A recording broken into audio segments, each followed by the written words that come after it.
ছয় জনগোষ্ঠীৰ জনজাতিকৰণ সন্দৰ্ভত মন্ত্ৰীগোটে দিয়া প্ৰতিবেদন কেবিনেটত দাখিলৰ পিছতে ৰাজ্যজুৰি এতিয়া প্ৰতিক্ৰিয়া দেখিবলৈ পোৱা গৈছে। বিভিন্ন স্থানত প্ৰতিবাদ সাব্যস্ত কৰিছে জনগোষ্ঠীয় দল সংগঠনে। এই সন্দৰ্ভত প্ৰতিক্ৰিয়া প্ৰকাশ কৰিছে আক্ৰাছুৱেও।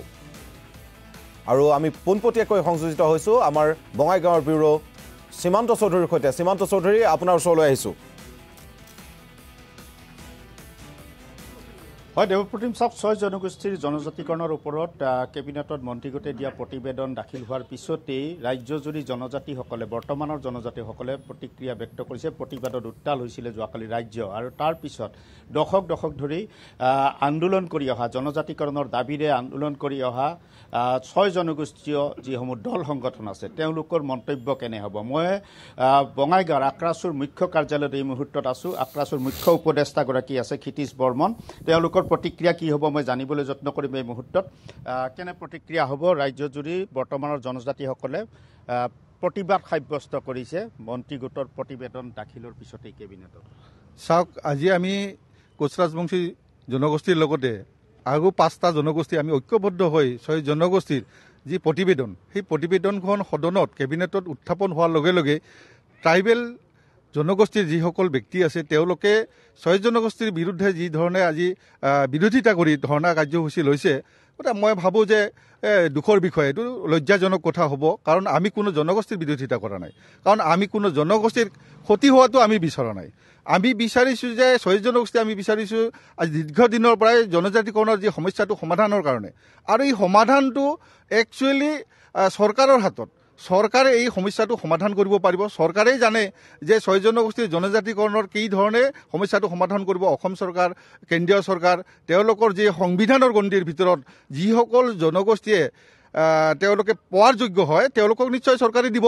গতিকে আজি ট্ৰাইবেলসকলে যিসকল বড়ো, মিচিং, বিভিন্ন ধৰণৰ গাৰো তেওঁলোকে ট্ৰাইবেল হিচাপে তেওঁলোকে আজি বিৰোধিতা কৰিছে যে আজি আমি তেওঁলোকৰ কোনো ধৰণৰ কোনো কামত আমি বিৰোধিতা কৰা নাই। আমাৰ ন্যায় বিচাৰিছোঁ। আমি কোচ ৰাজবংশী জনগোষ্ঠীৰ লগতে ছয় জনগোষ্ঠী জনজাতিকৰণ বিচাৰিছোঁ। তেওঁলোকে ইয়াত বিৰোধিতা কৰাটো কি কাৰণত বিৰোধিতা কৰিছে আমি বুজি পোৱা নাই। যে আজি আমি হাতে হাত মিলাব বিচাৰিছোঁ যে আজি ট্ৰাইবেলসকলৰ লগত আমি ট্ৰাইবেল হ'ব গৈ আছোঁ। তেওঁলোকে ভাল পাব লাগিছিল যে হয় সঁচাকৈ আমাৰে ভাই, তেওঁলোকেও আমাৰ ভাই বন্ধু, আমিও খিলঞ্জীয়া, আজি একেলগে ঐক্যবদ্ধ হৈ আমি একেখন নাৱত থিয় দিম। কিন্তু তেনে ক্ষেত্ৰত তেওঁলোকে এই কোচ ৰাজবংশী জনগোষ্ঠীক বিৰোধিতা কৰা, ছয় জনগোষ্ঠীক বিৰোধিতা কৰাটো অতি ধিক্কাৰজনক কথা। মই ভাবোঁ ধিক্কাৰজনক কথা। আমি ভাই মিলিব বিচাৰিছোঁ। ভাই য'ত নেকি আমি এখন পথাৰত একেলগে খোজকাঢ়িব বিচাৰিছোঁ, একেখন নাৱেৰে যাত্ৰী হ'ব বিচাৰিছোঁ, কিন্তু তাত আজি তেওঁলোকে বিৰোধিতা কৰিছে। ইয়াত সম্পূৰ্ণ ৰাজনৈতিক ষড়যন্ত্ৰ আছে। ৰাজনৈতিকভাৱে তেওঁলোকক কোনোবাই উচতনি দিছে নিশ্চয়, তোমালোকে বিৰোধিতা কৰা যাতে আমি এই কোচ ৰাজবংশী বা লগতে ছয় জনগোষ্ঠীৰ যাতে জনজাতিকৰণটো আমি ফুল প্লেজত যাতে আমি কৰিব নোৱাৰোঁ, তাৰ কাৰণে তোমালোকে বিৰোধিতা কৰা। ট্ৰাইবেল সংঘই দীৰ্ঘদিনৰ পৰা বিৰোধিতা কৰি আছিলে। যোৱাকালি এপছুৱে কিন্তু তীব্ৰ প্ৰতিবাদ কৰা দেখিবলৈ পোৱা গৈছে। গতিকে তেনেকৈ আজি যদি তেনেকৈ ধৰণৰ আজি কোনোবা সংগঠনে তীব্ৰ বিৰোধিতা কৰিব, আমি সেই কথাত আমি ক'ব বিচাৰোঁ আমি তেওঁলোকক সদায় আমি মান্যতা দি আহিছিলোঁ। প্ৰত্যেক জাতি জনগোষ্ঠীক আমি সন্মান কৰিছোঁ যে যি জনগোষ্ঠী পাৱাৰ যোগ্য থাকে, জনজাতিকৰণ পোৱাৰ যোগ্য থাকে, তেওঁলোকক গভৰ্ণমেণ্টে চালিজাৰি চাই দিব।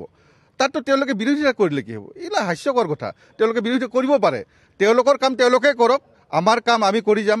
চৰকাৰে যি মানসিকতা দেখুৱাইছে, ছয় জনগোষ্ঠীৰ জনজাতিকৰণৰ যি ব্যৱস্থা হাতত লৈছে, আমি চৰকাৰক ধন্যবাদ দিম যে দীৰ্ঘদিনীয়া এই সমস্যাটো জনজাতিকৰণ সমস্যাটো সমাধানৰ কাৰণে তেওঁলোকে যি পথ প্ৰস্তুত কৰিছে, আমি হিমন্ত বিশ্ব চৰকাৰখনক আমি ধন্যবাদ দিম। তেওঁলোকে কেবিনেটত উত্থাপন কৰিছে, কেবিনেটত পাছ কৰক, পাছ কৰি পেলাই কেন্দ্ৰলৈ এইখন প্ৰেৰণ কৰি জনজাতিকৰণৰ সমস্যাটো সমাধান কৰক।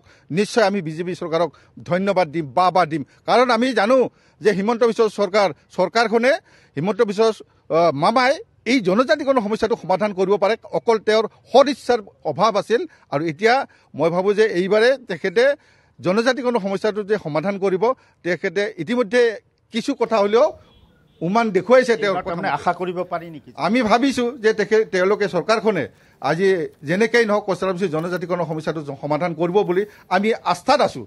আমাৰ জনগোষ্ঠীৰ লগতে ছয় জনগোষ্ঠী আজি আশা কৰিছে যে জনজাতিকৰণ সমস্যাটো এইবাৰে হিমন্ত বিশ্ব শৰ্মা ডাঙৰীয়াই সমাধান কৰাৰ এটা পথ প্ৰস্তুত কৰিছে আৰু সমাধান কৰিব। এই ক্ষেত্ৰত সকলোৱে আশ্বস্ত হৈছে ছয় জনগোষ্ঠীৰ মানুহে আশা কৰিছে যাতে আৰু আমি আন্দোলন কৰিব লগা নহয় ইয়াৰ পিছত যদি আন্দোলন কৰিব লগা হয় নিশ্চয় ভয়ংকৰ আন্দোলন হ'ব সেই কথাটোতো নিশ্চয় আমাৰ চৰকাৰখনে গম পায় গতিকে আমি ভাবোঁ নিশ্চয়কৈ সীমান্ত চৌধুৰী এটা কথা ক'ব লাগিব যে আক্ৰাছুৰ তৰফৰ পৰা এটা কথা তেওঁলোকে ক'ব বিচাৰিছে যে ছয় জনগোষ্ঠীৰ জনজাতিকৰণৰ দাবীত দল সংগঠনে প্ৰতিবাদ অব্যাহত ৰখাৰ সমান্তৰালভাৱে কিন্তু তাৰ বিৰোধিতা কৰিও জনজাতিকৰণৰ বিৰোধিতা কৰিও একাংশই প্ৰতিবাদ সাব্যস্ত কৰিছে আৰু তাত আক্ৰাছুৱে কোনোবা নহয় কোনোবাখিনিত ৰাজনৈতিক উচতনি থকাৰ গোন্ধ পাইছে বুলি তেওঁলোকে দাবী কৰিব বিচাৰিছে আক্ৰাছুৰ তৰফৰ পৰা তেনেধৰণৰ ষ্টেটমেণ্ট দেখা গৈছে এই মুহূৰ্তত সীমান্ত চৌধুৰীক আপোনাক ধন্যবাদ জ্ঞাপন কৰিছোঁ